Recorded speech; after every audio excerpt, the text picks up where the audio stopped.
শুভ সকাল সবাইকে। আমি মামনি। আজকে 30 জানুয়ারি। তো সকাল সকাল তোমাদের সাথে একটা নতুন রেসিপি শেয়ার করতে চলছি। তো রেসিপিটা যেহেতু আগে বানিয়ে রেখেছিলাম, তো আজকে আমি তোমাদের সাথে শেয়ার করছি। তো আজকে যে রেসিপিটা তোমাদের সাথে শেয়ার করব সেটা হচ্ছে চিতল মাছের। একটু আলাদা রকমভাবে করেছি। দেখো রেসিপিটা কিভাবে করেছি। প্রথমে মাছটাকে আমি হলুদ লবণ তেল দিয়ে ম্যারিনেট করে 10-15 মিনিটের জন্য রেখে দিয়েছি। তারপর কড়াইতে তেল গরম হয়ে আসলেই আমি এক এক করে সব মাছ ফ্রাই করে নিয়েছি।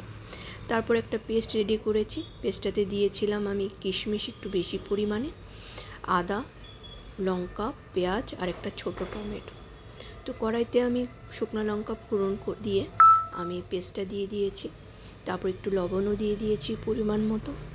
যখন আধা ফ্রাই হয়ে আসে তখন আমি হলুদের গুঁড়ো, জিরের গুঁড়ো, ধনের গুঁড়ো, লঙ্কার গুঁড়ো আর একটু গরম মশলার গুঁড়োও দিয়েছি। তো সব কিছু ভালোভাবে মিক্সড করে আমি একটা পেস্টটাকে ভালোভাবে ফ্রাই করেছি।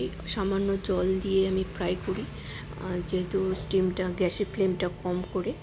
যখন আমার ফ্রাই হয়ে আসে তেল ছেড়ে দেয় তখন আমি গ্রেভির জন্য জল দিয়ে দিয়েছি।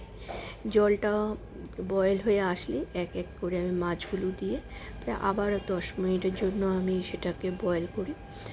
তো মাছটা আমার রেডি হয়ে যায়। এভাবেই চিতল মাছটা আমার রেডি হয়ে গেছে। খেতে একটু আলাদা রকম টেস্ট। এটা যেহেতু আমি কিশমিশ দিয়েছি, এখানে কাজু রসুন কিছু দিইনি।